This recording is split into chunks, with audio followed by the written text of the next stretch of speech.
007.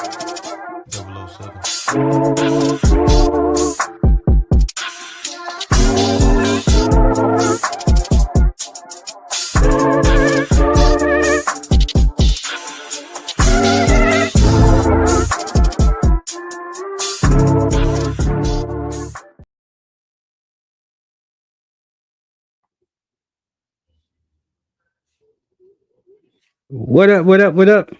What's going on? Two mics up, family. It's your man Dame DNYDC.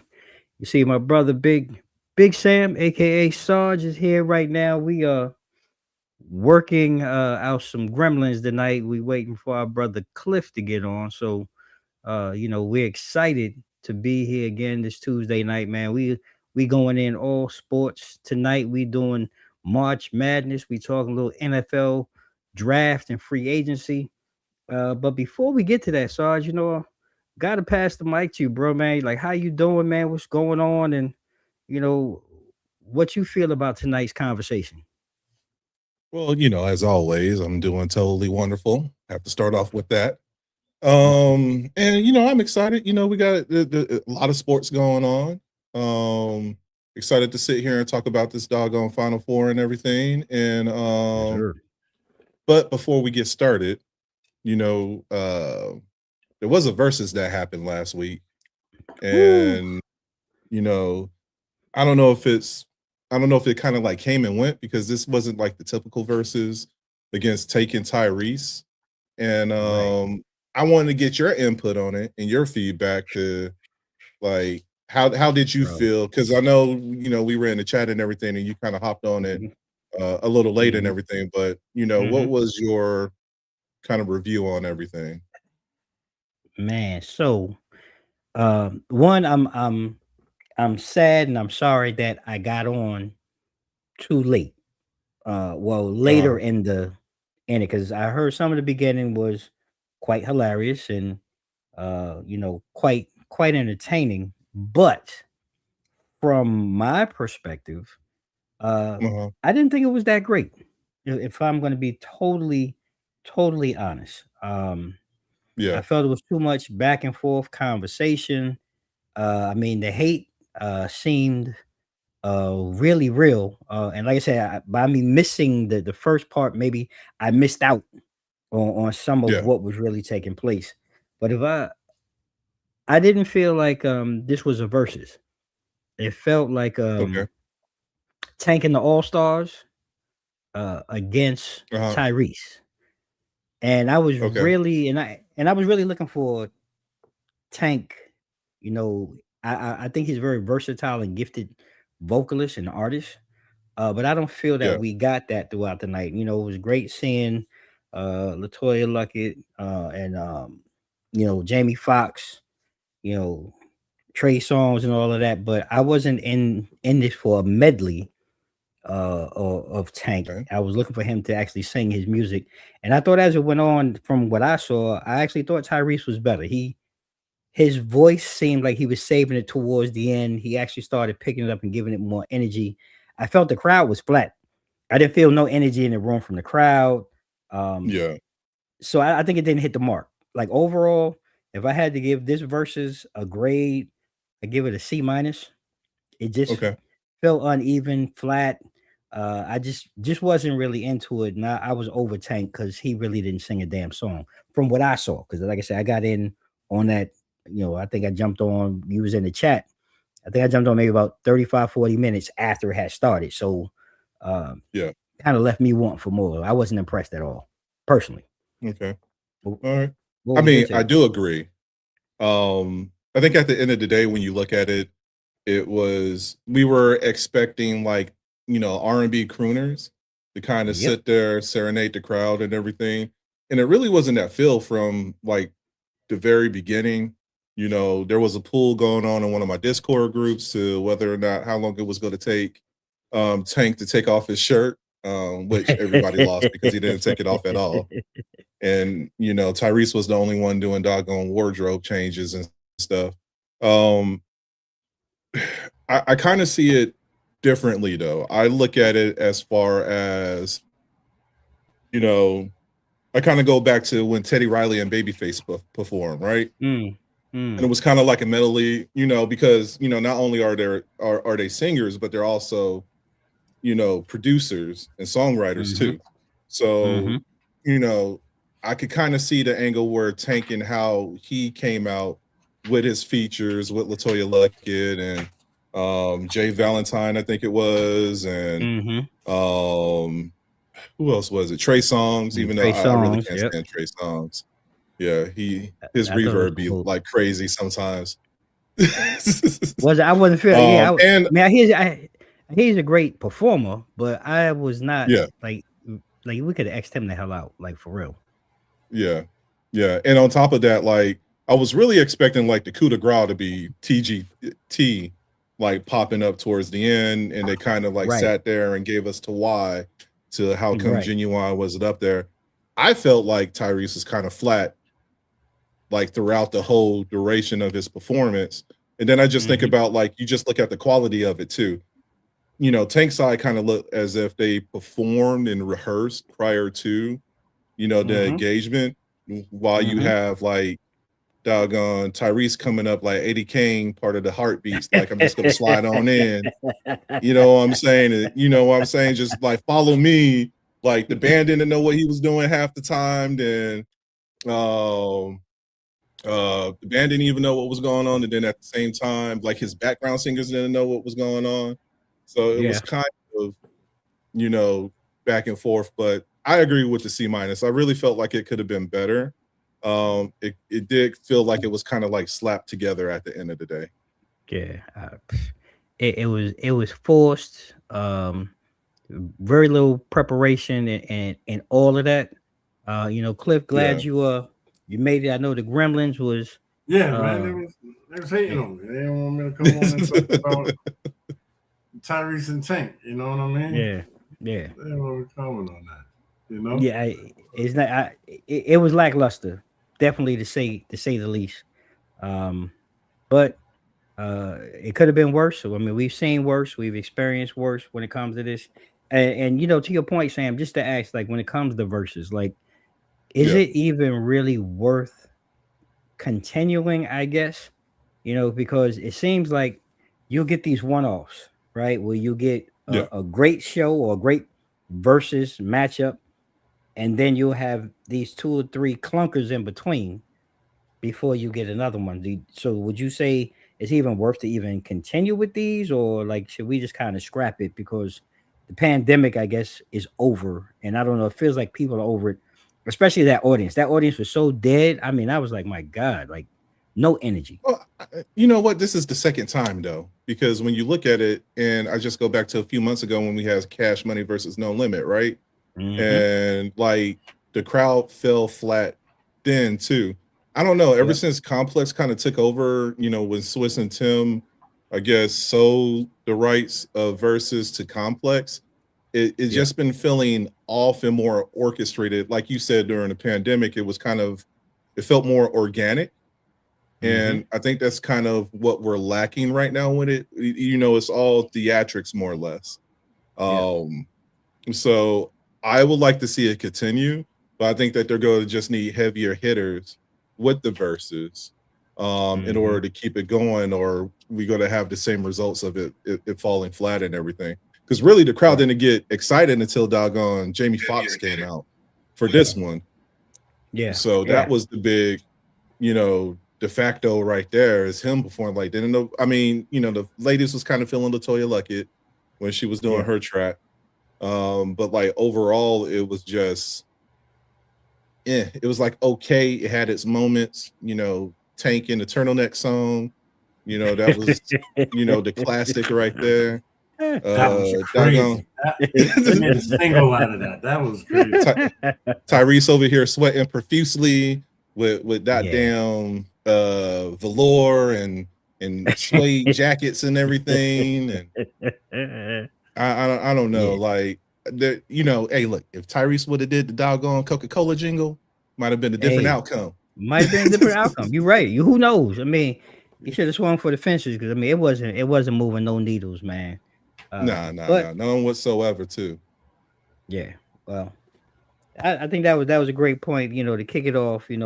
Cliff is made it into the room. We here, and we gonna get into it tonight, man. Ladies and gentlemen, we gonna be talking strictly sports tonight. We gonna do March Madness. We're gonna open up with that. That's presented by our friends over at Tico Rico Hot Sauce. We thank them for allowing us to bring you this segment. And I'm just gonna just kind of jump into it. When we look at what's transpired over the weekend, we had the Elite Eight really just kind of really kick things off. I thought it was a pretty good weekend. There was one blowout, with some other pretty good games, and now that it's set, after this weekend, two number one seeds actually punched their tickets really convincingly, while two historical powerhouses clawed their way back into college basketball's brightest spotlight, which I think is good for the sport. And I don't know how you guys feel, but I think March Madness by far is the most energetic and engaging time for just about any sport. When you have these matchups, even for those who don't follow, you have some really great matchups, tempo, pace, and flow. And I want to start with you, Sam. Just kind of let's start in the Midwest, where this game we had Michigan, number one seed take on number 6 Tennessee. And let's get your breakdown on it, because this one was kind of over really before it started. But what's your take on that matchup? I mean, it was a shellacking. I don't even know what to say. Yeah. The Michigan vibes that I got, it makes me feel like, back to the Fab Four or Fab Five days, back in the 90s and everything. And when you look at, and secondly, I think Michigan kind of had like the easiest road to get to where we are now too. I mean, they had a 9 seed with St. Louis and dusted them off by damn near 23 points. Then, they played against Bama, and I mean, yeah, Bama's good with doggone football, but we're talking about basketball, Right. But shout outs to, Alabama for getting to the point that they had. But then on the flip side, you just look at Tennessee and they damn mollywopped them by over 30 points. So there's a lot of momentum on their side, and you can kind of see how they became, that 1 seed. So leading into this weekend is going to be really good right there, because they're going up against another powerhouse with Arizona too. Yes, sir. Yes, sir. Cliff, your take on the matchup and on the game? I agree with what Sam was saying. Michigan called themselves, they feel they may be the best Michigan team that was assembled, right? Because of the type of season that they're having. And bro, I'm a Fab Five, like that was my squad. You know what I mean? Right. So Right. when they say that, I'm like, okay, the type of season you had, to Sam's point, it's look at the teams that you played. So now it's getting down to the nitty gritty of it, right? Now we're trying I mean, listen, Michigan got a deep roster, right? They've been dominant all season, but until they get that chip, and that hasn't been done since Glenn Rice and the boys, right? And right. 89, 90. I was young, I remember that, right? That's when I really started diving into college. So that squad, I remember, Glenn Rice and them, now that was a Michigan team. So they got to get the chip to call themselves the best Michigan team that ever did it, right? Because listen, the Fab Five is a timeout away, right, from calling themselves the best Michigan team. What's going on, Doug? You ain't never, So let's see how they do against who they got. Is it Illinois that they got? No, they taking on. No, it's 2 number 1, so it's Michigan and Arizona. So it's Michigan and Arizona. Now that's going to be the real one. That's going to be the real one. That's going to see what Michigan is made of, because you got 2 powerhouse teams that's going to battle it out. I mean, they're going to go hard in the paint. Yeah, I agree, because I think watching that game, it was really over, but Michigan's front court dominance, man, to me was the difference. Like their defensive rotation really smothered Tennessee's guards, which was one of their strong points. Holding them to a lot of one and done possessions in the game. and really forcing a lot of turnovers that led to, I mean, a heap of easy buckets for the Wolverines, right? Offensively, Michigan, they were really balanced and they shined. 4 players scored in double figures, led by a hot shooting performance from deep.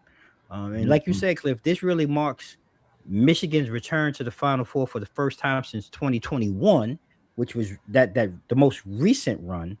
And perhaps this is probably the most complete team, like you said, at least in the last decade, that Michigan, because Michigan went through some real dog-ish days. And shout out to Juwan Howard. Like, let's keep it real. Like, he retooled the system, right? And he was really, like you mentioned, Cliff, he has a great blend on his squad where you have veteran poise with explosive pace. They can really be explosive.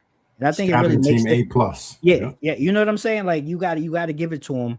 And from this, when you look at the score and the way that they did, you really got to put them in the conversation, as a team that really looks like the national title, favorite. But I'm going to pause on that because this has been my underdog team. I don't know why people wrote them off. And I want to go to the East because this was, I think, the matchup that I think a lot of people were looking at with UConn as the number 2 seed, taking on number 1 Duke. And we had, man, guys was going in. We going in hard, about this conversation in the office today. But Cliff, I want to pass it to you first. What was your take when you looked at this matchup, of UConn and Duke? Now, UConn's interior down low was phenomenal. I was very impressed on how they handled the rock on the post against Duke. And then never mind their defense. Their defense was A1 as well. Dan Hurley, he did his homework. Right. He did his homework on how to play against Duke, from the offensive side to the defensive side.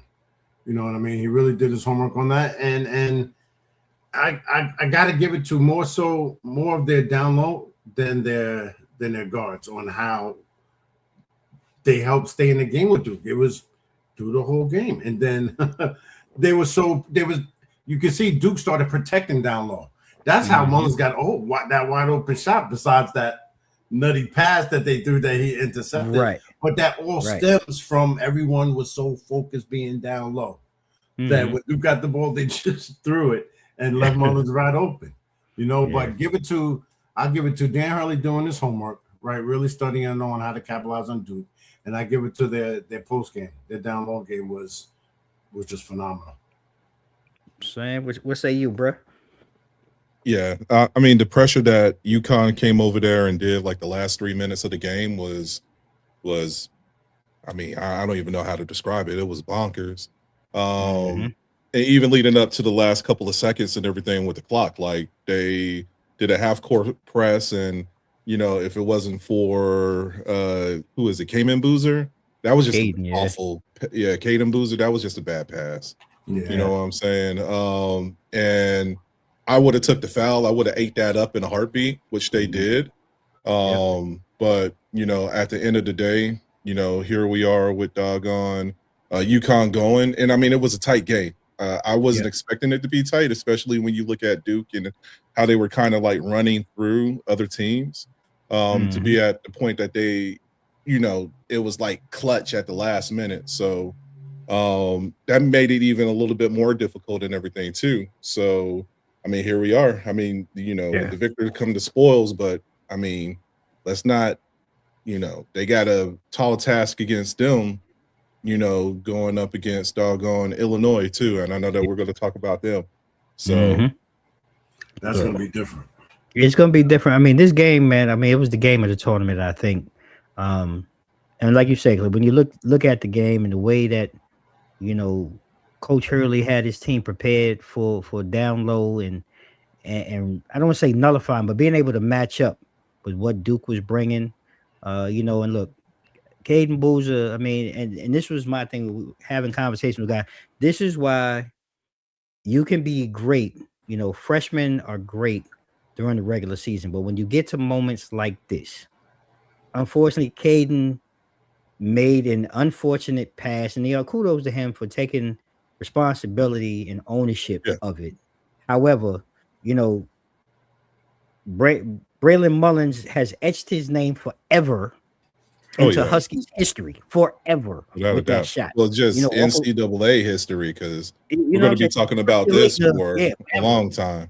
Right. Yeah. So when you look at it, it was just one of those things. A bad play, a bad pass turns into a historic shot. It really it silenced the whole arena, especially Duke Yep. Yeah. fans. Like, I mean, it deaf ears just came across the entire arena, and now UConn is back yet to another Final Four. It's their third one in the last 6 tournaments. People sleep on UConn. This was my team this year.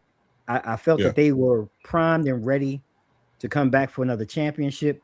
And look, like I said, the youth showed in possession, while UConn's composure and relentless, rebounding really told the story. And Cliff, like you hit on the head, Coach Dan Hurley just kind of showed uh, the type of coach that he is. The Huskies continue to show how they thrive when the moment is it's at its biggest, and proving again that experience and execution is what really wins in March. And that was to me probably the best game of the weekend. But I don't want to Mhm. diminish. When we look out west, Arizona advances, and they've been the talk of the town, but they haven't really been the talk Right, of the right, town. right. Yeah. And I don't think they, what I'm saying? I don't think Yeah. they get the credit that they deserve as the number 1 seed. So Sam, I'm curious to hear your take on Arizona and their run right now through the tournament.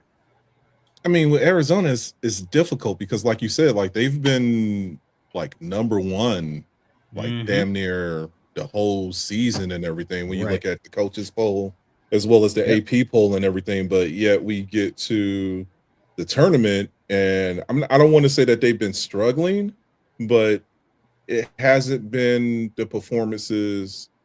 You know what I'm saying? Like Yep. everyone's kind of like expecting. You know, Utah State gave them a doggone challenge. Same thing with Arkansas, even Purdue, so it's like, now we're here, and I still kind of have them as the front runner, but it's kind of difficult to say that when you look at all the other statement games that's been played this weekend. So I'm a Mm-hmm. little nervous for them, especially going up against this Michigan team. I mean, they mistakes got to be to a minimum in order for them to sit here and keep on going. So, once again, this is going to be one of those things like I just I don't know what's going on. Like Yeah. it's kind of hard to call it. Like, you're excited for the whole season, yeah, or the regular season. You were kind of excited, and like you said, it was all this buzz and everything. Just the way that they were just like washing doggone teams. Yep. So they got a real challenge with them this weekend. So Yeah, they got their work cut out. Cliff, your take. Yeah, I feel the same, right? Arizona, look, they can outscore any team that's in regular season in the tournament, right? What they're doing right now, they can outscore any team. It's going to take defense is going to be that team that's going to slow up Arizona. That's what it's just going to boil down to. It's going to have to be a hardcore defense that does it, because that's the only way you're going to be able to slow down this scoring, because they're going to run. They're going to run it, and they've just been showing that all season. I agree. I think this is looking at this one. I had to really, it blew my mind. Like, this is the first time in 25 years that Arizona is actually back in the Final Four. Yeah. So it's one of those things, like they're not getting the credit, and it's just being overlooked. And when I look at this run out west, led by they got senior guard play, and backcourt versatility with Jamal Whitfield and forward what's his name, Petrovic. Arizona's, they, like you said, they got a fluid offense that's really worn a lot of their opponents down with just relentless pace and that rim pressure. They do a great Right. job of protecting the rim. And look, give Coach Tommy Lloyd his due. He's helped to restore, Arizona's identity. Yeah, Fast, that's Yeah. true. fearless, and they're just fundamentally sound. So looking at them, I think this is again not the I don't you it's hard to call a number one team. Like Sam said, a number one team, a sleeper pick. But and Mhm. it could be that, part of it is that West Coast bias, because a lot of us here on the East Yeah. don't get a lot of opportunity to see them, in Yeah. prime time. So that could be part of the bias. But I think, I think they have a favorable matchup.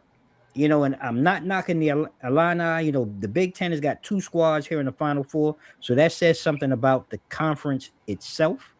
Yeah. But looking at that South region, Cliff, and I'm gonna come back to you. Like having the Illini return back to the Final Four again. This is another team that's been 2 decades in the making. Like, what is your thought on watching them in the game that they played this weekend? Now we talking about Illinois, right? Yeah. Now I think they're the sleeper Okay. in this Final Four. Only reason why is UConn's going to have to play them much differently than they did Duke, right? When they played Duke, the focus was down low. Okay. Where Illinois, you got to worry about the shooters. The shooters is elite, right? They are very, very elite. They score a lot of their points off of turnovers and turn them into fast breaks. So speed. Right. That's what Illinois focuses on is speed. So to me, if that is not a focus, yeah, they're gonna shoot your eyes out. As long as those guards stay elite, That's a great asset. That's a great point. Sam, I Excuse want me. to. Yeah. Sam, I think this what is a say you? rematch game too, right? Between Illinois and UConn. I believe so. Yeah, so and I think UConn came out on top too, but I don't know. Illinois has been doing really well. They've been, I mean, when you look at their kind of like chart of how they performed and everything, they were beating everyone by double digits and everything. Um, I don't know. This is going to be a tough one because it's like, dude, is this the time that Illinois get their lick back? You know what I'm saying? Or is this going to be, the UConn team that's, going to sit there and, just let them know that, hey, this is, what you got in the conference is what, you're getting here on the big stage too. So that's going to be a really challenging one for me. I don't know that much about Illinois. But it's just the fact of, they had that grit to make it to where they are now. I know they put their foot on doggone Houston, when it came to the Sweet 16. So, that's incredible too. I don't know if I have like a sleeper team though. Like I want Michigan to run the table just for the sake of the Fab Five, at the end of the day. But, there's and I guess this is why I kind of appreciate like when you look at March Madness, just like it could be any team that sits here and look at the brackets that were out. I think it came down to like one legit bracket at the end of the day. So it's really hard to predict, and that's what I enjoy about March Madness and getting to this point. Like we could sit here and talk all day and pretty sure the outcome we got like a 25% chance of like who's really going to be the victor, 50% chance of like who's going to make it to the championship, 25% of who's the actual victor. So I mean, but shout out to Illinois for making it as far as they have so deep in to where we are now. But it's it's difficult for me to say that just for the fact that UConn, I think the only thing that might trip UConn is just that momentum for that winning letdown against Duke. Yeah, winning against Duke. I think that might make them a little top heavy when it comes to like their confidence. But I really think that they're going to have to lock in on doggone UConn this weekend. I mean on Illinois. My bad. On Illinois. Listen, so when I look at Illinois and watching them play this year, Coach Underwood has really got his squad really kind of to the points that you gentlemen have already talked about, they've been very resilient in their style of play, and they really outlasted a lot of several of the high seas that they play, like you talked about, Sam, with Houston. And watching them though, they're very disciplined in the half court play, and they've been very good at making timely shots, making the shots that they needed to either change momentum, keep them in the game, force the other team to make a basket. So that really plays heavily in Illinois' favor, especially against a UConn team that I think really wants to push the pace a little bit more. So I think the half court play might play a little bit more into the Illini's favor. Now, look, it's been the first Final Four since 2025. I mean, since 2005 for them. So we're talking about 20 years. So this is kind of like a full circle moment, right? A lot of these teams, like when you think of Michigan and Illinois, just the Arizona, those three teams haven't seen. Yeah, it's been a long time coming for these programs. So I think a lot of what's going to happen for all of these teams is this really the mental toughness, the fortitude to be in the moment, to be able to make it, not just to the final championship game, but to actually cut down the nets. So when we look at this, right, this Final Four, guys, except for Indianapolis, Lucas Oil Stadium, Saturday, April 4th, 2026. And I think this is like the perfect mix of those blue blood type programs. And you have a great deal of redemption stories, that underlines, most of these teams. So let's start, with the 2-3 matchup. UConn versus Illinois. You got that experience going up against that hunger.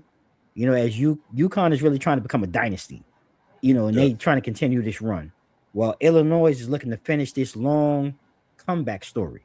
So, Cliff, I'm going to start with you on this one. Who do you see, making it to the final game, in this matchup? I see UConn. I definitely see UConn. For the simple fact, how they stayed in it with Duke, right? So their confidence should be on 1,000, right? So I think they're going to enter in with that. I don't think Dan Hurley's going to sleep. I think he's going to have the same scouting hunger in his guys that they did before. Sorry, I got some type of. But I see UConn. Okay. Unless they cannot stop these shooters. I was impressed. Hey, look, it's 50-50 at this point now, right? It's 50-50. Yeah. Sam, I'm going to ask you, take the other half of the bracket. You got the two number ones. When you look at the two number ones, man, who are you looking at? I kind of know where you're going, but where do you see, Arizona and Michigan? I mean, I got to go with the Wolverines, man. That's who I got my money on right now. Like I said, just the way that they've been making impact statements the whole way through the tournament, especially when you tee up the two teams between them and Arizona. Arizona is close, but I'm giving Michigan just that slight edge. I'm not saying that they're like the team of destiny or anything. Like I said, I just really feel like it's the look back and just like how they've been sitting here. They've been consistent throughout the whole tournament. So that's why I'm leaning on them more. Okay. If you gentlemen unless doggone Bryce come out, that Arizona roster. He ain't played all year. He haven't played all year, and I think he might be declaring for the draft. I'm about to say he's serving ice cold water on the side. And he's still gonna get picked. And he's still gonna he's still gonna get picked. Yep. He's still gonna get picked because of the namesake. Exactly. He's going at least second round pick. At least. Yeah. Hey, look. Coach might look at him and be like, "It's time." You know what I'm saying? Yeah. Come out and get it. You're ready. Okay, so I think you're ready. I've been ready all season. As we close this out, then, so who you guys, real quick, who's winning this year? So Sam, I know you taking Michigan to take it all. Michigan taking it all. Cliff, if not, then I'll be crying next Tuesday. I'm riding with Michigan too. Okay, I guess I'm the odd man out. I'm riding the Huskies. Yeah. I'm going old school. I'm Big East guy. I'm riding with him. to be fair, this will be like what? There'll be third title in 4 years with UConn. It'll be 4th and 7. They've Okay, already 4th won and 3 and 7. 6. Mhm. So that's like you said, they have that pedigree and they have that background. They have that championship background. You know what I'm saying? But Michigan kind of hungry, man. I don't know. I would love to see So Jerron Howard. I would love to see Jerron Howard get one. I mean, I think we all would. I think we all would. Like, yeah. I mean, you sit there and if Juwan win, I'm pretty sure like that damn Jalen Rose, Chris Webber, you know what I'm saying? Everybody going to be out on that doggone. They're going to be on the sidelines anyway. Hey. Hopefully they won't be like doggone Michael Irvin with Miami, but I'm pretty sure that they're going to be on the sidelines in that game. You know, coached up and everything. yeah. You know what I'm saying? I'm rooting for him because like I really feel like, you know, especially when you look at the landscape of college ball too, and you know, a lot of these players are like one and done. You know, you really don't have too many teams out there that has like that cohesion. So if there's going to be a team that strikes, you know, it got to be right now. And I think this is Michigan's, you know, opportunity to sit here and strike while they're hot. I'm not mad at that. I mean, I would love to see Juwan Howard and the Wolverines get one. I mean, just for nostalgia, you know, and to be able to, you know, see them, you know, get over the hump. But this is what it's all about, and this is what makes March Madness exciting. You know, we can poke holes in just about every team. We can debate strengths and weaknesses and how they've played. But at the end of the day, it's just a flip of a coin right now for these 4 teams. Absolutely. Who's going to come out? Who's going to be hot? Who's going to maximize, you know, strength versus weakness? So I'm looking forward to it. But, you know, as we continue, you know, we're going to jump into the NFL draft and free agency. And I want to thank our friends over at 94 Media House for presenting this segment tonight.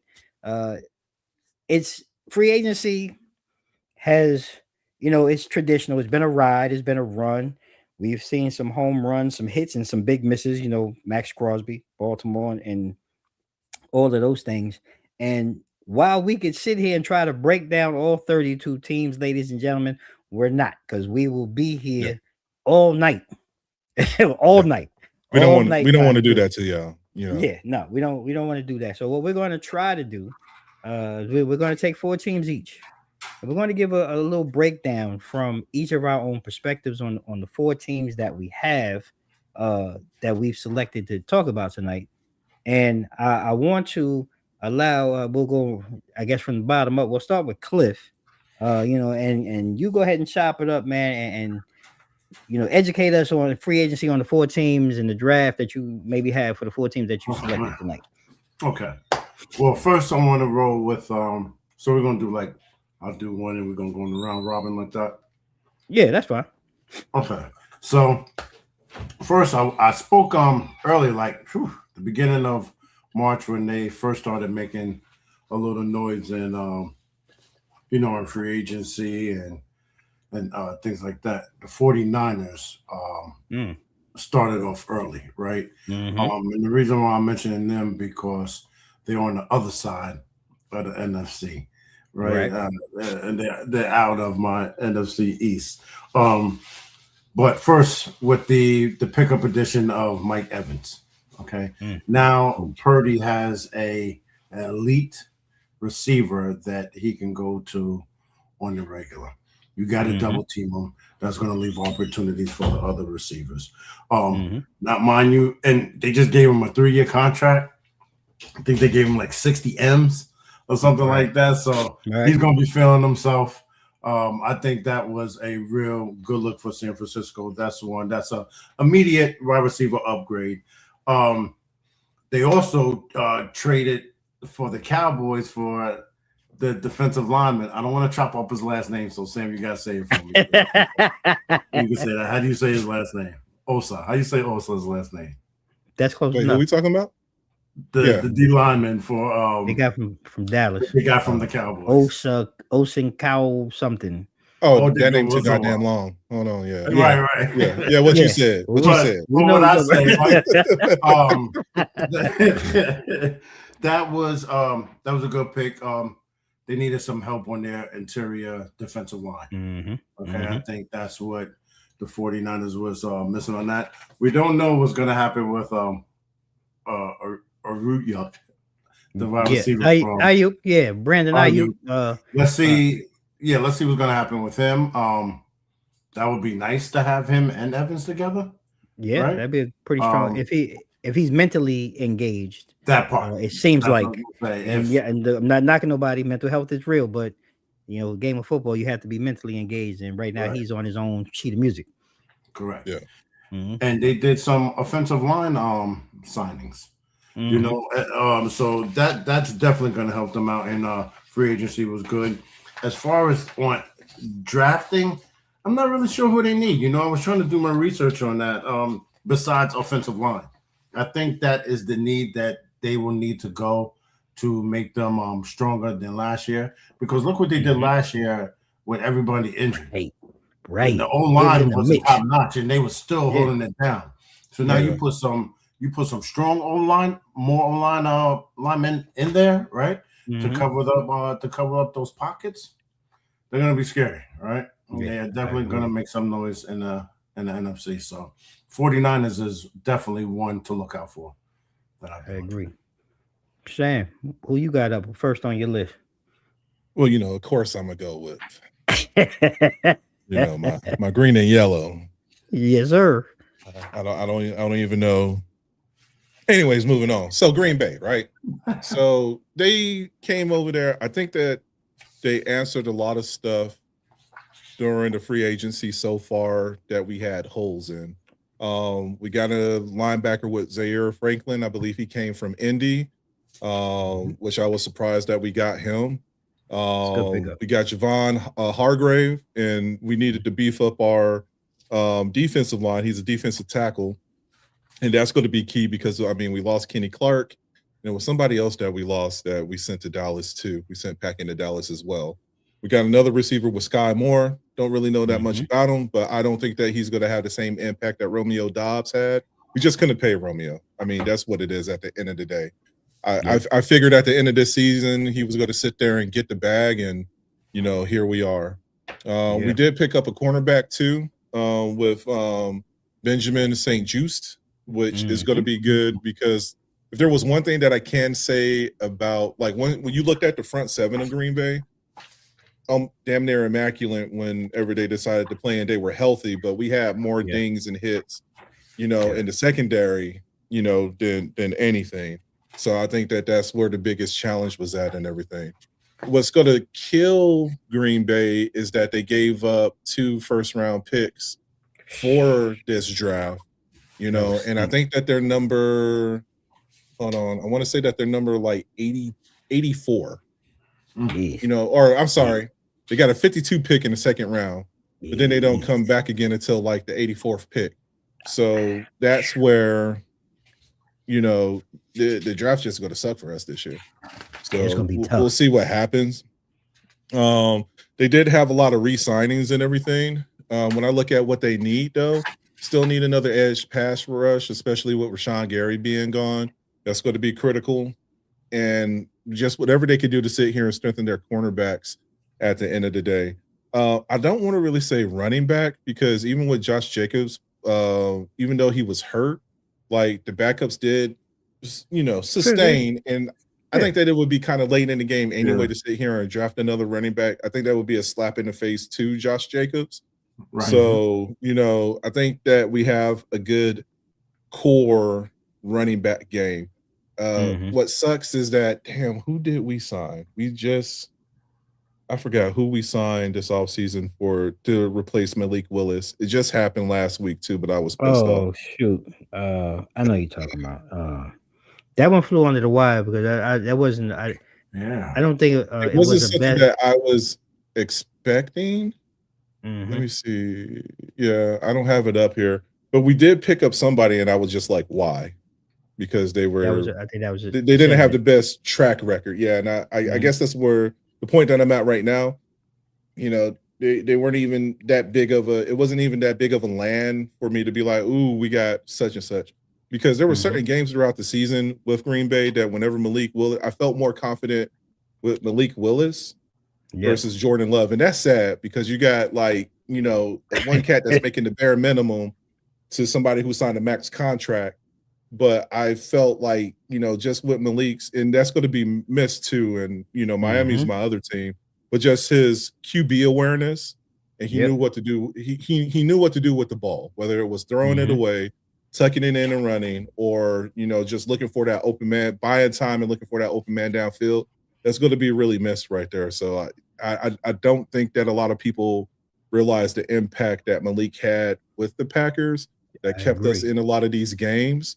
Especially when Jordan Love was hurt, whether it was concussions or whatever the case may be.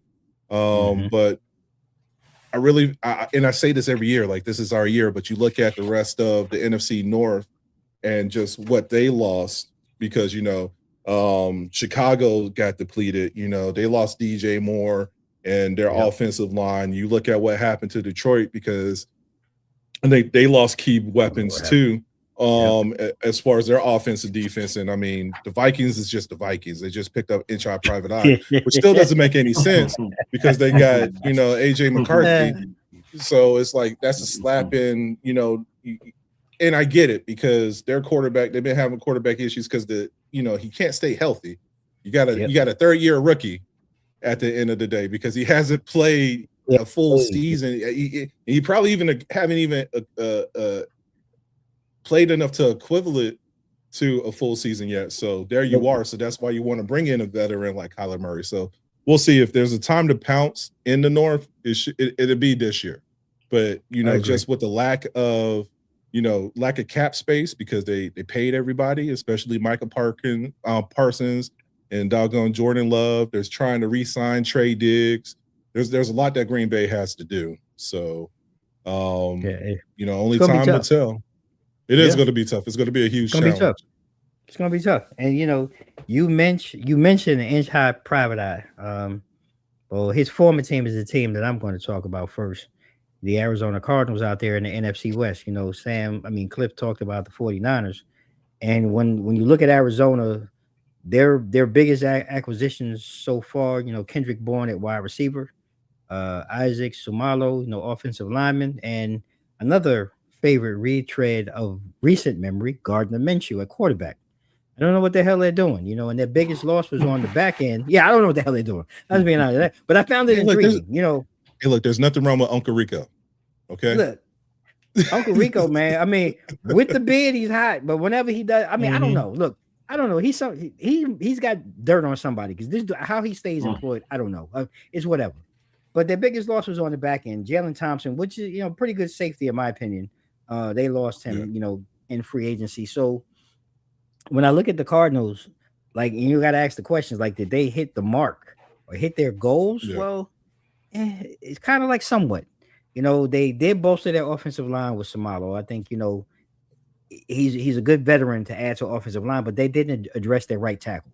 So that's going to be again. I don't know how they're going to address that in the draft, or maybe they might find somebody later on. In the preseason, who knows? But I do believe adding Bourne gives Arizona the talent that it needs at the bottom of the receiver room. You got Harrison and the other young man, can't think of the other wide receiver, and Trey McBride as the tight end. So adding Bourne gives you a legitimate number 3 receiver if he stays healthy and can actually produce with whatever they're going to do. Because the bigger question is, you got Minshew and Jacoby Brissett. Neither one of them awful. They don't ring bells. Let's just call it what it is. And they're not ringing bells. Jacoby, he'll give you one game, he throws for 400. He's hitting all the targets, and then he'll fall off the river cliff, and you never see for him again for another 4 or 5 games. So I don't know. And Minshew is kind of the same. He can give you a hot minute, and then he's cold as winter, like this past winter we had here in the DMV. So I don't know what they're doing with that. And when I look at them, though, like I said, the biggest remaining hole for them is definitely right tackle. And they do need to really address some of the other anchor of that offensive line. It could be during free agency, like I said. Who knows? Maybe they'll hit it with a trade. Don't really know. But the draft has looked like their most likely avenue at this point to rebuild this roster. And they're going to be sitting, let's just call it what it is. They're still going to be sitting at the bottom of the NFC West. And really to continue, I'll jump in right here. I'm going to go with my next team, which was the New York stinking ass Jets. Now, look. I couldn't take the Giants. I know Cliff is going to talk about the Giants. So I stayed in the Meadowlands. And this was my childhood team of all things. I grew up, when they were at Hofstra, I used to go to Hofstra all the time. I used to watch them, Gastineau, Klecko, all of them, nice. Johnny Lamb Jones, all of that. So when you look at these guys, again, Aaron Glenn, like this is one of those, like, I wish I really knew you because I'd want to grab you by your collar and just ask you, Geno effing Smith, this is what we're doing? This is what we're doing. This is Geno Smith. Okay. And I'm not saying Geno's a bad guy. It's great for him to come back to New York. He found success in Seattle. But and I've said it before, we talked about it. Teams just know.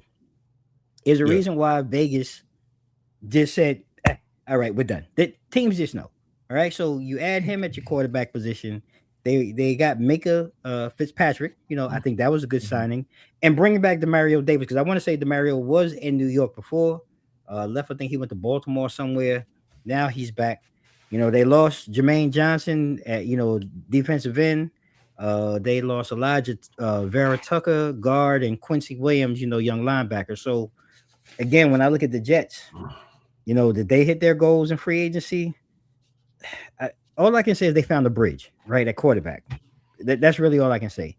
To replace, we know Justin Fields was hugely ineffective. I mean, he was like the trash that blows around the Meadowlands. For those who've ever been to Jersey, there's a lot of trash, and Justin Fields was out there blowing around with it. It was just terrible, right? He went from one decibel to the next because he's in Kansas City now. Yeah, you understand what I'm saying? And he might be able to resuscitate his career. Get Patrick Holmes might rub off. Who knows? He still might have time because he's still young. But Geno isn't really the solution either. I mean, last year he threw a season high 17 interceptions, which is crazy. But he was, I guess, looking at this right now, the best solution for them in a thin quarterback market at this juncture. I think Minka and Davis provide much needed leadership and some savvy veteran presence on the defense that they really lacked last season. The good thing, I guess, is that Geno's salary is only like $3.3 million. So, I mean, you're saving there. And it just, for me, it just kind of reinforces the belief that they're waiting for 2027. They're just trying to survive this year, just to get, through 2027. The only caveat I've read and seen is that they're really maybe looking at Ty Simpson from Alabama as the guy this year. Who knows? Might not be a bad deal to get him and let him sit for a year behind Geno. Who knows? Crazier things have happened. But I think hell, he might be in week 3. We seen that with the Giants last year in dark. So, and I was wrong. So crazier things have happened, but I really believe that the Jets are really looking at 2027, where the quarterback class is actually bigger and a little bit more deeper than what we see this year. So it'll be interesting to see. And I'll go and reverse from what I see. Sam, who you got up next? I mean, since we're talking about bad teams, I got the Dolphins next on. Well, they weren't next on my list. They were actually last because that's how they perform. But I'm gonna go ahead and talk about them now. So when you look at how I think free agency was excellent for Miami. Like they definitely. It's like they have the cap space, but they don't have it because you think about everybody that they lost throughout the year to include Tua. There's still a lot of salary cap that they're paying for, which sucks for them.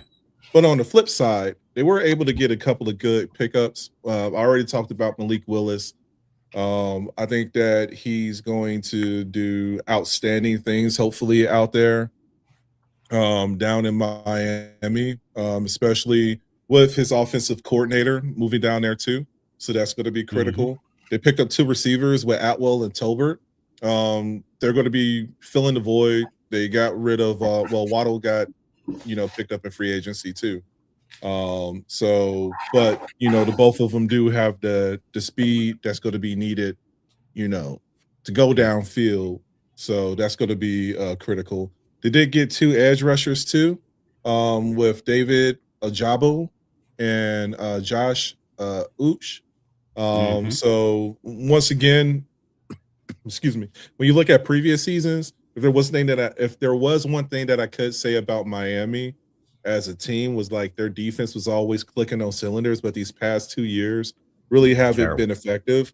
They did pick up Ron Harrison Jr. As well as Marco Wilson, so just a little bit more defensive power. And then let me see what else they got. They got a new kicker, a new punter, and they added one more piece with Salyer to the offensive line. So I don't want to say that they're in a good place, but they're in a better place than what they were last, season. They do have the number 11th pick. Yeah, they do have a number 11th pick. If I was them, and if I'm a betting man, I think that they're going to go more on the offensive line because they do. I mean, it's obvious. Like Tua was getting rocked left and right. Okay. As well as who was the backup? My boy from Texas, Quinn Ewers. Quinn. Yeah, Quinn Ewers was getting rocked, but it was just that lack of pass protection. They really were hurting. So hopefully they can sit here and take. And they got a lot of picks. I mean, they got a 43rd pick in the second round. They got 1st and 30 in the first round, and then they got damn near 4 picks in the third round too. So that could go either way. Either they could sit here and they could capitalize off of that, or maybe deal meddle with a little bit more free agency, in the middle of that draft. But I think that they're poised, and I mean, the expectations was kind of low in the AFC South this year anyway. So this will be like the prime time for them to sit here, capitalize on the picks. They already started rebuilding, and I think with the pickup of the Packers' former offensive coach, that there's a little bit of buzz down there in Miami for players to come and play. And nothing against Mike McDaniel. Like, he did what he could. Trash. I was surprised. I'm surprised that he made it to LA. We're going to be talking about them too. But like this, and I mean, it's going to be a rebuilding phase, but like there's a lot of momentum in Miami right now. So hopefully they could capitalize off of it. Yeah. Well, Cliff, who you got next? Well, we're going to go back over the bridge in NY, right? And I'm excited. You know what I mean? I'm excited of let's go. Yeah. So let me just talk my intro real quick, before Sam get in and try to chop me up. First, I want to talk about some big moves, right? And you got to do your homework on it for you to say, it's not no big moves. So Harbaugh came in. To me, that was good. We needed that type of caliber head coach. And he was going to come in to do it his way and to clean house. But as he's cleaning the house, he's not trying to clean the house and trust the process. In the next 5 years, that's when they're looking to make a name for himself. He's trying to do something right now. So, and how? By automatically changing the offensive coordinator, got a new offensive coordinator, new defensive coordinator. All right. Free agents. I'm not mad at the free agents that he did. He brought Likely over from B-More. We picked up Donnell Mooney. All right. Calvin Austin. Okay. Yep. And we finally got a fullback. All right. And Patrick Ricard. Right. So I'm looking at that more of a bus type of to help block. Right. Now we need a running back. I don't know what's the odds of us that could get Jeremiah Love. That would be. Wait, hold on. I got Scatterboo. Come on, man. Well, I love Scatterable, but he doesn't care about his life. You know what I mean? I mean, So touche. I can't depend on him. Touche. He'll run into a Touche. brick wall on purpose. You know what I mean? He's a beast, but I can't trust his longevity in the regular season. So we gotta get another one, another running back, which would be good. Defensive upgrades. We got Tremaine Edmonds. That was a big signing, right? Greg Newsome. We got Darius. We got Darius Washington. Listen, our punt game was horrible. We got Jordan Stout, a new punter. So we're going in the right direction. So just let me put it like that. The draft is going to be important, and the draft could go either way. They could get a running back. Hell, if we still need another quarterback, right? Because I don't want to put all my eggs in one basket on Dart, no matter how much I like him. I'll try and go get Shador. I would love to try to go get Shador. I would bring him to New York. Cleveland's going to knock. To New York. Y'all probably have a better chance getting Deshaun Watson before you get Shador. Okay, well, we can keep that. We can keep that ish in Cleveland. We damn sure don't want that. We don't want him. He'll be at every massage parlor in the tri-state area. In New York, you wouldn't know how to act there. But and of course, what's always been the Achilles heels for the Giants is just an O-line. You know, man, if we could just fix that O-line issue, the Giants it's going to be a total different conversation at all times. Agreed. So what up, Jay? I like what up, son? I like the off-season moves that they're making.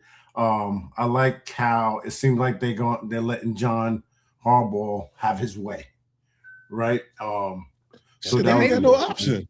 They don't have no option. I know, but that's always been the Giants, right? They always wanted to control. They was like a captive team to me. You know what I mean? Always wanted. They never let their coaches have that type of control. Now, granted, some of the coaches didn't need to have that type of control, right? But Harbaugh could do it. So we're gonna see. We're gonna see. Look, man, Cliff got me excited. You know, I wasn't gonna talk about the Giants, but I got to. Look, we there was no deal over $15 million in any of the signings, which is great. You got my last count, we added 11 new players. And I think, and we talked about it before, I just like the fact that not only the special teams game with the punter and the kicker, you know, you got guys that can flip the field for you at an instance and can actually score points for you if you're kicking more than 40 yards. Because our guys, I don't know, it was Pee Wee League. It was terrible. So having that on the special teams is great. But I think the biggest thing is just the mindset. Knowing that, like, you know, when you talk about a fullback, you already know what it is. We're going to come and punch you in your effing mouth. You understand? So just in that alone, you know, if we can, like Cliff said, establish a run game, Scatterable, I love him. And like I said, I don't know how, look, that was a gruesome injury. I don't know how mentally, how fully effective he's going to be. So yes, we need to add another dimension. Bro, every time he ran the ball, I was like, oh my goodness. Because he ran the ball. The dude's a monster. You know, you love that about him, but again, his longevity, you know, his shelf life is questionable. But just seeing that we're going to be competitive. And it wasn't like, you know, we were competitive last year. We lost 6 or 7 games in the third and fourth quarter that we could have won. But now just looking at, we're going to be competitive. He's creating competition at all positions. He's brought in speed with Mooney and Calvin Austin. So it's just let's see how it all pans out. So I agree with Cliff. I'm excited about what we have. And then I'm going to talk about some additional excitement down in the Queen City, down where the Carolina Panthers made a return last year. You know, none of us, and Sam and you and I had talked about Carolina that showed up last year was not the Carolina that we thought we was going to see. And I want to give them a shout out only because, you know, these are one of those smaller markets that really has to compete with a lot, you know, the Dallases of the world, the New Yorks of the world. You know, it's very hard to compete. So to see what they did, kudos to them. And when I look at them this offseason, you know, biggest additions, they got Jalen Phillips, outside linebacker. They brought in Devin Lloyd to tighten up their inside linebacker. They got Rasheed Walker, left tackle. The biggest losses really was on the line, with Cade May at center and their left tackle, Yosh. And I'm not going to try to say his last name, but the guy was a beast. So again, when you look at Carolina, if I really have to ask if they hit their free agency goals, I'm going to say yes.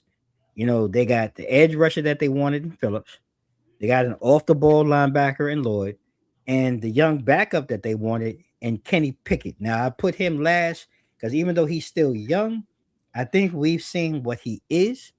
They let the Red Rocket go. The Red Rocket, he's no longer there in Carolina, so they let him go and they brought in a younger Kenny Pickett. So that's my only question mark. I don't know if that's an upgrade. I think that might be a little downgrade from what we've seen so far.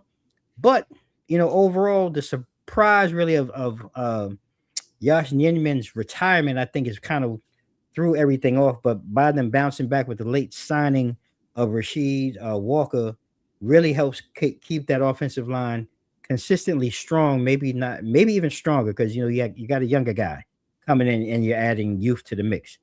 Now, when I think about things, Phillips, I watched some of his tape and he spoke about how he's been a top 10 pressure guy, but he hasn't turned that into sacks. He only has, 28 sacks in 5 seasons.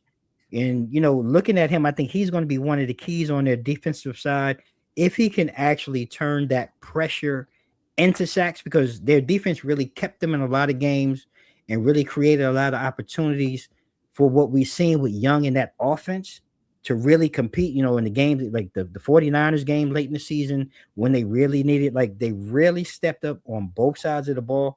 So I'm really excited to see what Carolina does moving forward in the draft to kind of create competition at positions, like running back and wide receiver, because I think their wide receiver play got better, but I still think they need 1 or 2 more guys to kind of help stretch the field, quick passes and things like that. And if the defense can gel, I think Carolina could really be turning heads a la the Tampa Bay Buccaneers, like they've done, with Baker Mayfield and things like that over the last 3 or 4 years. So you keep your eye out on Carolina. I'm really interested to see what they do moving forward. It was impressive. It was very impressive. It was really. Let me see. I'm gonna talk about the other pride of Ohio with Cincinnati. Okay. Not too much pride. See, I got Flacco. Well, I mean, if he could stay awake, that's the key thing. Look, if there was one thing that we talked about and we discussed, because we would bring up Joe Cool all the time, we would talk about Ty Higgins as well as Jamar Chase offensively, no issues, right? Juggernaut, maybe, trying to find a solid running back, very questionable offensive line. But if there's one thing that we could say about Cincinnati is that their defense was straight Tuesdays and Fridays, and that's trash days. All right. Okay. That's exactly what it was. They do have a 10th round pick this year, as well as in the second round they have a 41 pick, third round 72. I already said it. We already know what their needs are. I would just say everything down defensively is what they need to focus on. Now, some of the pickups that they had this offseason, they did answer a couple of questions. I mean, they did lose Hendrickson to did he go to Baltimore?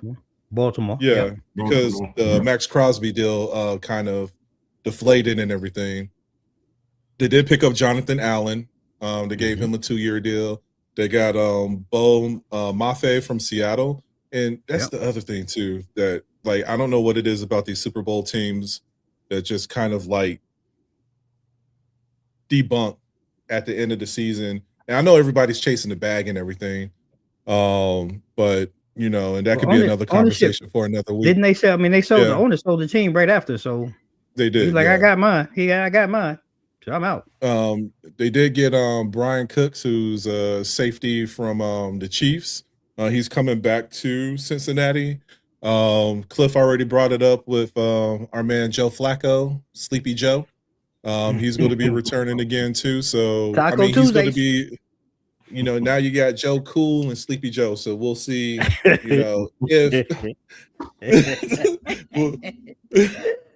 It's a terrible mix. It's a terrible I mix. know. It's terrible.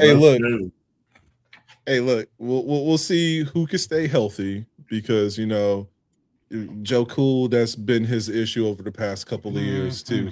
We haven't had like one successful season with him, or not. I mean, one season that he plays an extensive period of time Since that run where everybody thought that they were when they beat Kansas. Was that 4? It's been 4 years now? 5 years since that happened? Pretty much. Jeez. Yeah. Jeez. But and that's the thing. The issues that we were seeing 4 years ago are the same issues that they never answered to this day. Because like last year, that was like one of the biggest things is like everybody would, your top 3 or your big 3 max contracts, but you're not doing anything to compliment them. And that was the curse. Offense could score 42 points, but defense giving up 43 points. You know what I'm saying? And that's what Cincinnati been plagued with. So it looked to a degree that they answered some of those questions, but let's see, come draft time, if they're going to capitalize with those picks and lean. It's not like they have a lot. So let's see if they sit here and lean on the defensive side, what I'm saying, versus, just having that just mediocre performance that they've been having throughout the year. Yeah. Yeah. Cliff? But all right, so I'm looking at the rebuild, how they're going to rebuild over there in Vegas, right? Tom Brady over there, so he got to do something. He can't just he got to live up to his name and the hype. He think he could just go to a team and put that extra spark in them. Also, not to cut you off. I'm going to say this for my New York Giants fans. F Tom Brady. All right, you can. That's we never faced that. They can never beat us. So Patriots mean nothing to us.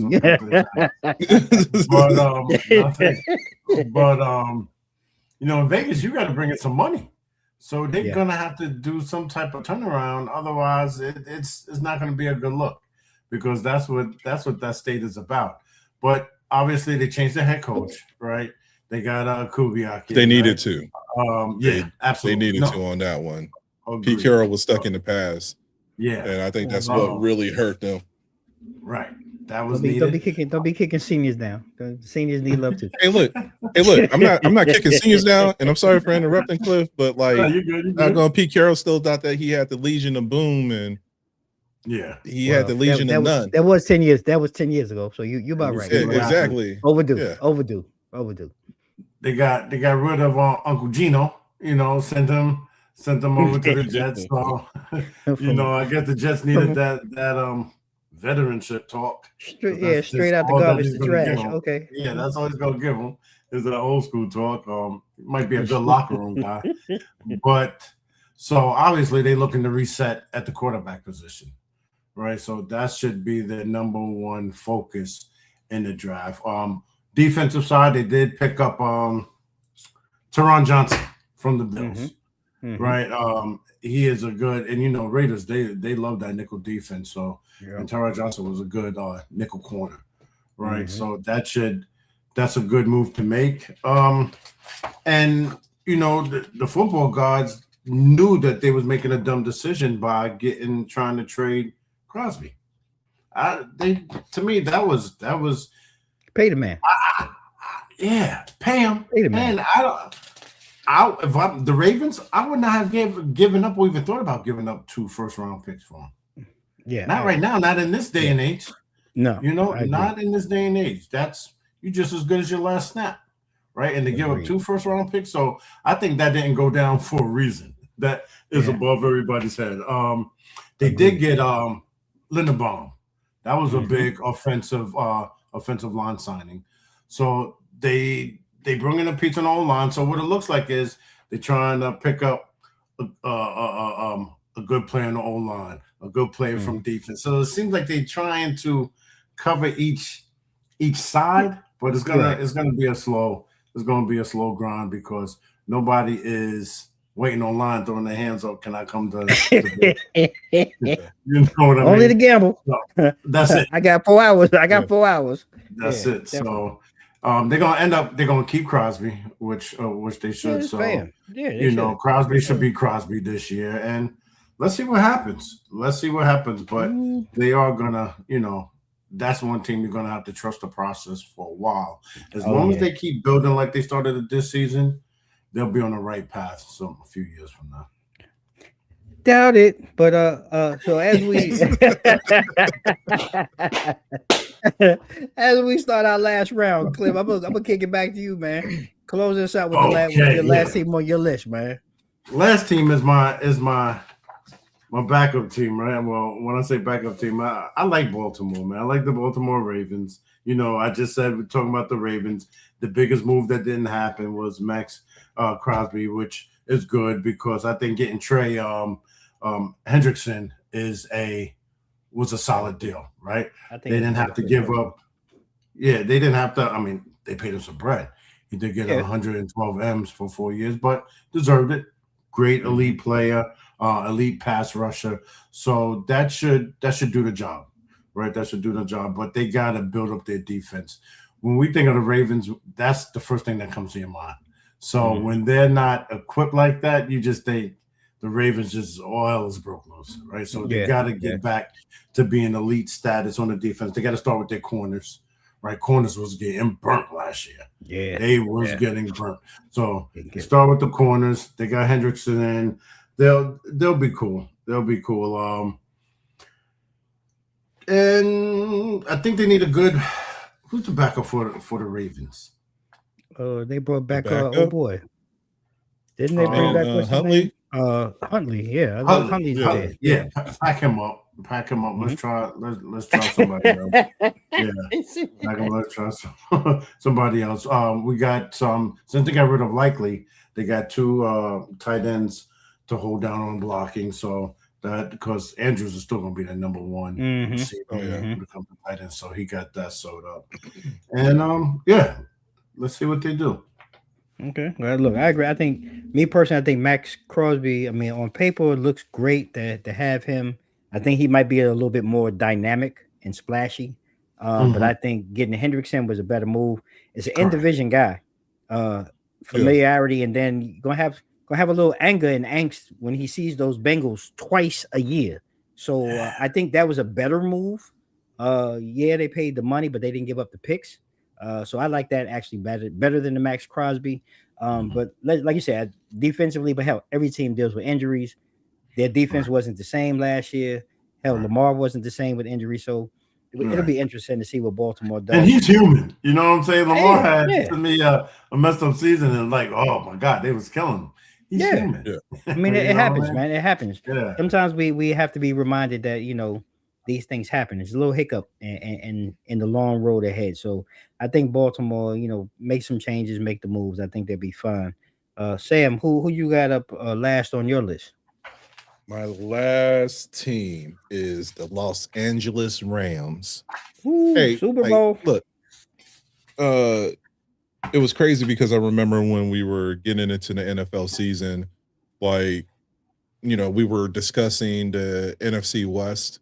And the biggest thing that we were talking about was like their injuries. And we were like, hey, don't sleep on the NFC West because, when they're healthy, they're going to be rocking and rolling, as you can see with Seattle, San Fran towards the end, and definitely with the Rams towards the end. That was just a good-ass game in the NFC Championship between the two teams. You couldn't go wrong with that. It's just like Seattle just had more in the tank, when it came to that. It looks like when you look at the picks, the Rams have a first rounder with the 13th pick that they got from the Falcons. They also have a second round pick at 61 and a third round pick at 93. For me, their key needs is going to be offensive tackle. I mean, that was kind of evident with, especially with Rob Havenstein. He's retired. He retired this year. So it looked like that's going to be one of their key focus that they probably will pick up depending on how the cards fall. But I can see that happening within the first round, if not definitely the second. They need another wide receiver to complement Nakua. That's going to be key right there because they really don't have that number 2. They just have Right. supporting roles when it comes to that. And then just with edge rushers, you look at Sam Darnold. I mean, not Sam Darnold, Aaron Darnold, and Aaron just Donald, like just the pedigree of defensive linemen that they had throughout the years. So they need someone to sit there and kind of like fill in that gap. And don't they get me need that wrong, dog. like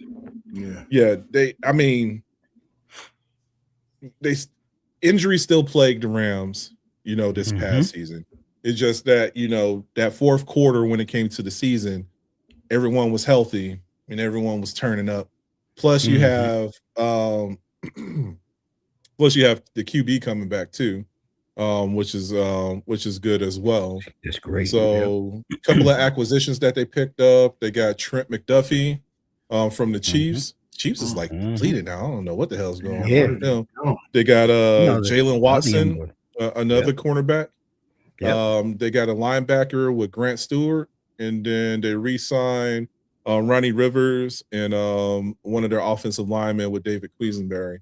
So I can kind of see this 1-2-3 punch, or maybe 1-2 punch between San Fran and the Rams again. Seattle's going to be kind of questionable because, like we said, they just lost so much during this offseason, like post Super Bowl and everything. So we'll see if they can rebound. But hopefully, I mean, we'll see. What the Rams can bring to the table this year. I think they need a new strength and conditioning coach or some shit because, like, somebody they need something. I think that should be a discussion by itself eventually because, like, you look at the past 2 years, it's just like how I felt like we've been the past 2 NFL seasons, we've been real heavy and plagued with injuries, whether it's during the preseason, they want to shorten the preseason, but you want to lengthen the regular season. But your players need to be healthy for it. But it's a huge issue that's going on. I know that they've been talking about like certain fields and just the quality of the fields. I think everybody wants to move to turf or something like that, but I think it goes beyond just the turf. I really think that it deals with what you're doing during the off season, as well as what's going on with your strength and conditioning too. I think that those are like really critical moves, and we see it every year. So, I agree with you. It needs to be addressed. I think they need to expand the roster. Need to figure out a way to expand the roster so these guys. I mean, you want your best players out there, for most of the game and to be competitive. But I think you need to expand the roster so you're not so depleted every game and every week is a shuffle and a hustle, to find guys and then get them acclimated to your system before they can even really play anyway. So, that, and then I do believe it's the equipment. Like I've said this before, we talked about it, Sam, here. I think, ever since they switched to Nike, they've had more injuries. When it was Reebok, it didn't seem like we were talking about these phantom injuries in this manner. And I mean, I could be wrong. And, no. They're making too many low top cleats. Let's get the high top back in there. Let's protect their ankles. Like, that's a really good point. And that's another discussion because now we're just talking about the quality of the shoe because that goes through all sports, not just the NFL, but, NBA too, because, why we have so many torn, and it's both sides. Why we have so many torn Achilles nowadays? I mean, you know what I'm saying? Little cotton candy Kevin Durant sneakers. But high tops back on, lace up. The quality done degraded so much, and that's an issue because and a lot of people talk about that. Even when you have like your sellers and they talk about, they sit here and talk about a shoe, they just say the quality just isn't there anymore. Right. So that's another issue that's going on. You know what I'm saying? People paying top dollar, or you got these athletes that's sitting here, you want them to be the spokesperson of your shoe, but yet we see them, getting body parts, no, I'm not buying that. With these injuries and everything. Yeah, exactly. Like I don't want this shitty shoe. You know what I'm saying? I'm not buying that. I agree. When doggone Zion Williamson blew out his shoe. Okay. It was like, okay. The whole shoe.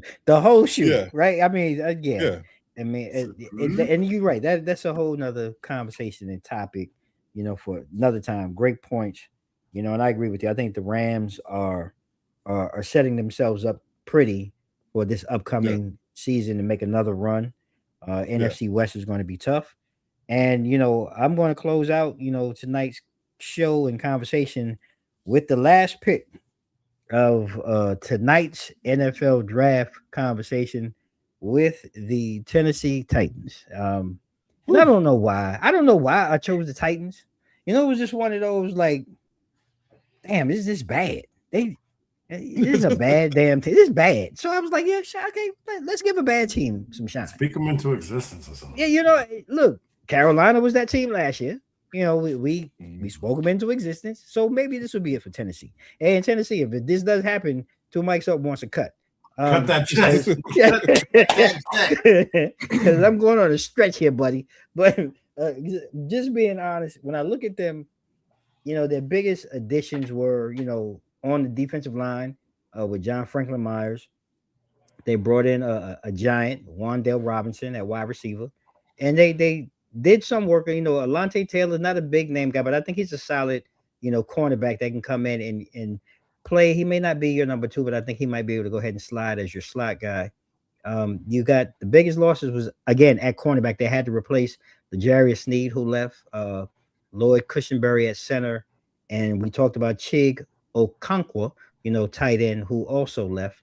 So again looking at the Titans, did they hit their free agency mark? Look, let's be honest, not quite. I think adding Robinson and Franklin Myers will definitely help on both sides of the ball, in many ways. I think Wandale was really underutilized, in New York during his time in New York. And just looking at, Franklin Myers on the defensive line, I think it gives them some girth, some size, and some experience. So a team like Tennessee, I mean, who couldn't use something like that? Yeah. They're working to revamp their secondary with the addition of Taylor. They also got Cordell Flott, who was a Giant last year, started for the Giants last year. He's now down in Tennessee, and along with Josh Williams. Now, there's still a lot of work to do. And I think when we really look at what the Titans did, some of these names that I'm throwing out, they really relied heavily on familiarity with these players and really understand why. These free agents came in because I want to say in total, I want to say the number was 12 of their 15 free agents that they've signed have either cross paths with their new GM, Borganzi, or they've played with Robert Saleh, whether it be in San Francisco or New York, and for their new offensive coordinator, Brian Dable, who was also in New York. So they're building familiarity with people and players who understand the schemes that they're coming into, and that's part of the reason why I chose them, because I thought that was very interesting, and it's a smart play. If I'm going to Yeah. build something, I want to build with guys who understand my schemes, understand, and they can teach that to the other guys. Because a lot of times when you're in the locker room and you're in meetings, you need that guy or guys who can break something down. A lot of times when the coach can't, or when guys are having trouble. So I thought that was smart. Now, when I look at them, the moves that they've made so far, I think the biggest roster hole that they have to fill is definitely their interior offensive line. Um, they wanted to add a veteran center to set Yeah. protection for Cam Ward, which I think you really need to, so because he was getting smashed last year. And the guy, I want to say, I think is it Schottenheim or Schotterman or whatever. He's never been a full-time starter. And right guard still remains a question for them, with Zeitler. I think he was their guy, but he's still a free agent. So they have some work to do in the draft, and they still have some things to do in free agency. But just understanding what they've laid the groundwork for, I think Tennessee, if they can right the ship, I think this is the year to set the foundation to right that ship and kind of get things going so that Cam doesn't fizzle out by year 3. I think this gives Yeah. him a good opportunity and a good jumping point to look forward to year 3. So, Okay. to be seen. And like I said, I was going to cut the kind of check. ask you that question. Do you Mhm. feel that how far do you think that Cam Ward could go under Salah's tutelage? So, if I'm going to be honest, so Salah being a defensive mind, I look, I didn't think Brian Dable was a bad coach in New York. I think he watching what he did with Josh Allen and Danny Dimes for that year and a half period. I think he is a good offensive head coach. I don't think he's a head coach. And part of the problem is being in New York. New York, you're under the magnifying glass, and Yeah. he just got and I know he was in Buffalo, but I'm gonna call. Let's just be 100% real. Buffalo ain't fucking New York. It's just not. It's Canada. You understand? You know what I'm saying? And he was able to be isolated, and they were winning. Let's just call it what they were winning in Buffalo. But I think Right. he is a good coach, and I think he can bring something to Cam Ward. As far as reading, defenses, not sitting back in the pocket, having to think that he has to make the big play all the time because he did that with Yeah. Danny Dimes. In his prime year and a half or so with New York, he learned how to make the short pass, read defenses. So I think Cam is set up for that. Defensively, solid. He was terrible again in New York. New York just spits into when he was with the Jets. He was under the Yeah. bright lights. But I do think Saleh is a hell of a defensive coach. I mean, hell, look what he did in San Francisco. I mean, again, he kept them afloat defensively yeah. with all the horrific injuries. So I do think he's a hell of a defensive coach. Now getting a second shot at a head coach, this is one of those things where they say, hopefully he's learned from his past mistakes. Hopefully he's grown and developed his coaching style and his coaching tree, and he'll lean in on other guys to let them do their jobs as coordinators and things of that nature. I think this, like I said, I think this is a good foundational year for Tennessee, and that's Yeah. part of the reason why I spoke about him, because you got two guys that are really trying to reinvent themselves, and I think Tennessee is a great place. It's not a big market. You're really the only thing in town, but they won't shellac you or kill you or kick you in the nuts like if you're in New York or San Francisco. Yeah, you know what I'm Yeah. saying? I think this is a great place for them. And I think this is a great opportunity for Tennessee. So to be seen. Season is coming and we'll be talking more NFL as we go along this summer. Ladies and gentlemen, I want to thank you all for being here tonight. Gentlemen, before we go, I want to allow you any closing words, any closing remarks, anything you'd like to share. And since Cliff, you got on late, we're gonna start with you. Oh man, yeah. Thank you for your patience while I hopped on late. That's first and foremost. I had some audio technical difficulties, but nah, man. Just on that steady grind. Number one insurance risk management brokerage. And the DMV in the Mid Atlantic. So shout out to TD3 Insurance Agency. Look me up, www.td3insurance.com. Powered by Encore Insurance Group. Shout out to my brothers out there in Richmond, Virginia. Shout out to CSC, all things real estate, mortgage, and insurance. Getting close to the big announcement, right? Got a few more weeks to the big announcement of a new pioneer that we're about to introduce to the world. Shout out to two mics up, my brothers. You, Dame and Sam. Keeping me on my toes on these conversations and this great content that we bring every week, and most importantly, shout out to my Team Durham family, Janika Durham, Jalen Marquise Durham. You know how we do. We're just going to keep it moving. That's what we're talking about.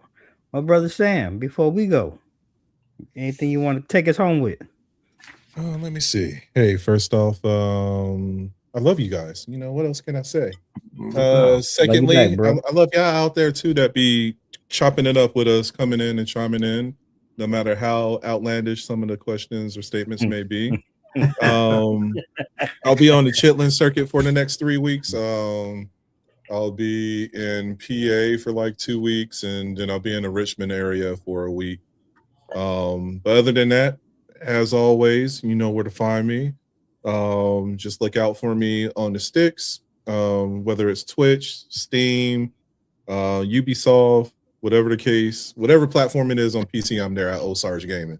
So if you ever want to get on the sticks with me, just holler at me and just send me a friend request and we'll chop it up. We'll see what we have in common and go from there. Other than that, I look forward to every Tuesday to kicking it with my brothers, and that's all I have. Oh, shit. They couldn't say it no better. Listen, no doubt. I really have nothing to say as we close out tonight, other than thank you all for continuing to support us. continuing to be a part of this journey. As always, like Sam said, I love you, gentlemen, and Cliff. You know, you guys been great, and we're just gonna go ahead and just leave it real simple. You know, summertime's coming. It's getting hot. Heat is here. And don't lose your effing minds out here in these streets. You know, just find your tribe and find your circle. You know, find some people that you can rely on and depend on to keep you up, you know, when you're down, and to keep you up while you're up and never tear you down. So there you have it, ladies and gentlemen. I really appreciate you all. Like we do at the end of each and every conversation, I'm gonna leave you with a couple of things. May you all stay safe, stay blessed. Mike's out. Eric?